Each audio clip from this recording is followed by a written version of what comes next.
Hello everyone, welcome back to Magnifico Recaps. Today we will narrate a sci-fi movie called Total Recall. Spoilers ahead, so proceed with care. Let's begin.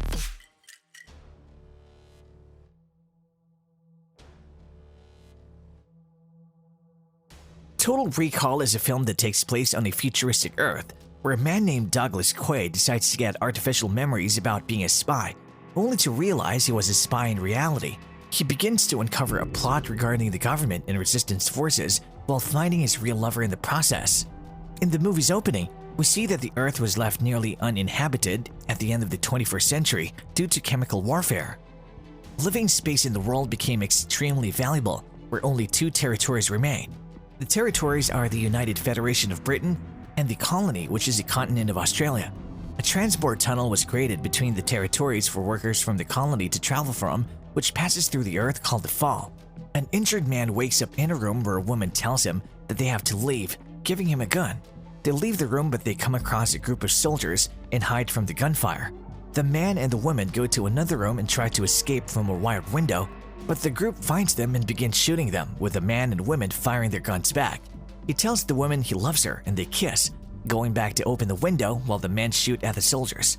He helps the woman climb out of it but is caught with a wire weapon before he can escape. The woman tries to pull him out of the window, but he tells her to leave before she's caught too. The woman lets go and falls while the man is dragged back to the soldiers. The man, Douglas Quaid, wakes up and realizes it was a dream. His wife Lori wakes up and asks him if he had another nightmare, and he tells her yes. She asks him if it's the same dream, and he agrees, explaining that he was trapped and running from something. He tells her another woman is with him in the dream, but it's not his wife, and disregards the dream and they kiss. Lori gets a message calling her into work as a bomb has gone off and leaves for work. Quaid watches the news and comes to know about the bombing that took place in UFB, which was done by a resistance group who wants the colony to be free from the UFB. The head of the resistance is a man named MATHIAS, and his right-hand man Carl Hauser, who was a UFB agent but defected to the resistance. Quaid sees an advertisement by the company Rekall, which offers artificial memories to people. While going to the Fall to transport to his job, he meets his friend Harry. They discuss work and Quaid talks about the monotony of his life and schedule. While traveling to the UFB, a news report shows that the Chancellor of UFB, Cohagen, will be cutting all aid to the colony after the bombing. They reach UFB where they go to work in a factory producing parts for the robot police force. While changing into uniform, Quaid asks Harry about Rekall, the company. Harry tells him to stay away from the company, as some rumors are there about the company lobotomizing people. Quaid is assigned to train a new joiner, who overheard the conversation about Rekall. He recommends their service and even tells Quaid to ask for Mac, a guy who works there. The employees are called into HR, where a government official takes Quaid's signature on a document telling that he has nothing to do with the resistance, which makes Quaid angry. He returns home to find his wife has gone to sleep and goes to a bar where his friend Harry is. Quaid tells him about the dreams he has been having, asking him to imagine a better life through Rekall, but Harry disagrees and tells him to stick to his life. They leave the bar with Harry going home, but Quaid decides to go to Rekall instead. He meets Mac, who tells him he can't have any secret or fantasy memory added to his brain to live it. Quaid selects the secret agent fantasy life where he's working for both Cohagen and the Resistance. When the procedure is going to take place, Mac tells Quaid that he can only put memories in that are not true, which were not lived by the person, as it can cause brain damage. They run a test on Quaid to see if he has memories of being a spy while he's being injected with chemicals and stamped with Rekall logo. Mac discovers he has memories of being a spy and holds him at gunpoint, asking him about being a spy, which shocks Quaid. At the same time, a group of UFB agents break in and shoots Mac and his assistant, holding Quaid at gunpoint. Confused, he tries to explain he's not a spy but begins to fight the UFB agents, defeating all of them. Shocked with his abilities, he attempts to leave the office, but more UFB agents come in and Quaid traps himself in the room. He gathers bombs from the agents and blows up a hole in the room, just as the backup agents enter. He falls through the hole and hangs out, but manages to parkour and escape the police.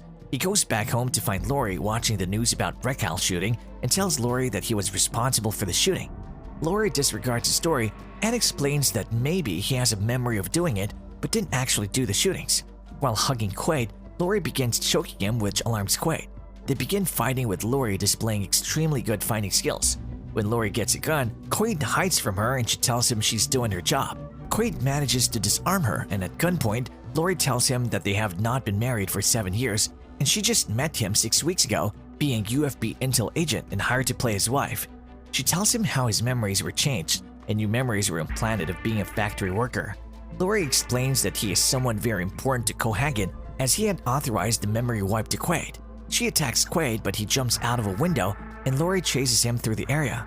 Calling for backup from UFB police, Quaid hides from the agents and gets a call from Hammond, who informs him that Quaid had told him to give a message to find the key. A confused Quaid asks Hammond what's going on and his name, but Hammond tells him it's too complicated to explain, telling him his name is Henry, and cuts the call.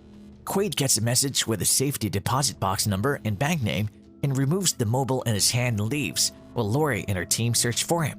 She's called by Chancellor Cohaagen, who tells Lori to bring him alive, but after he tells her who Quaid is and cuts the call, she tells her team to kill Quaid instead. Quaid goes to the bank where he goes to the safety deposit box, finding passports, money, and a video message from himself. In the video, Quaid tells him that his memories have been changed and how he needs to go to an apartment in the UFB to know more. Quaid goes to the UFB disguised, but he's caught at the station. He fights his way out but is pursued by the police and Lori. He manages to escape and makes it to one of the roads where a hover car stops, driven by the woman in his dreams. She tells him to get in, and he does, but they're chased by the police. After a hover car chase, they evade the police and Lori but crash to the ground where the woman becomes unconscious. Quaid takes her and goes to the apartment address, putting the woman in bed. He finds a piano and plays it, finding the key to be a piano key. When he plays the piano with the key, he activates a recording of Carl Hauser, who is Quaid's real identity. The recording tells Quaid that he was employed by Cohaagen to infiltrate the resistance and assassinate MATHIAS, but after falling in love with a woman and discovering the UFB to be corrupt, he changed teams. He explains that Cohaagen is a bad guy as he wants to invade the colony and build a private army. Hauser explains that there is a way to defeat the private army of police robots using a kill code which Hauser knows and had gone back to UFB to retrieve before he was captured. The recording informs Quaid that he has to connect with the resistance and give MATHIAS the code as he has a black box part in his mind with the memory of the kill code in it. The recording ends and Quaid finds the woman is awake.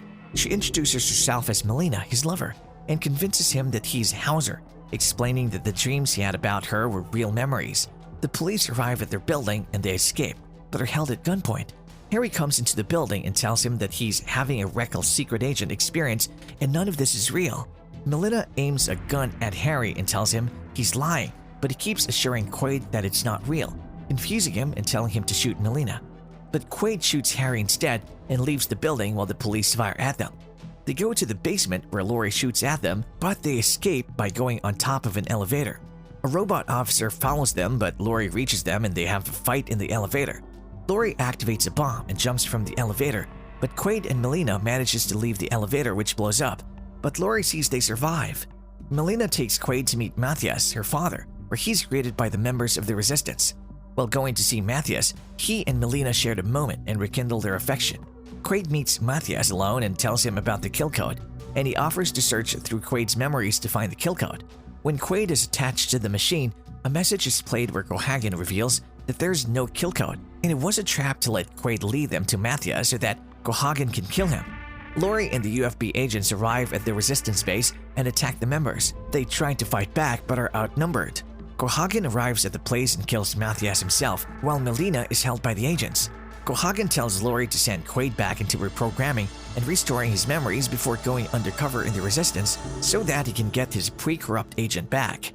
When they're about to change his memories, Hammond, a fellow UFB agent, rescues him and they fight the UFB agents, but Hammond dies in the process. Cohaagen uses MATHIAS' plans to justify an attack on the colony and sends his army through the fall to overtake the land.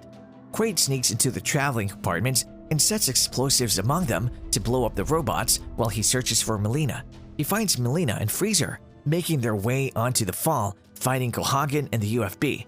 Quaid sets off the explosives and blows up the robot army, killing Cohaagen while destroying the fall in the process. MELINA and Quaid land in a part of the tunnel where she finds Quaid unconscious. Quaid wakes up in the hospital where MELINA is by his side. They talk, but Quaid notices that her hand doesn't have the same scar he has and realizes that it's not the real MELINA. He attacks her and he realizes it was Lori disguised as MELINA. They fight, but he manages to shoot Lori and kill her. The real Melina finds Quaid, and they hug with a news broadcast announcing that the colony has declared its independence. In the final scene, while Melina and Quaid are together, he realizes he doesn't have the Rekall stamp anymore, while an ad for Rekall plays in the background.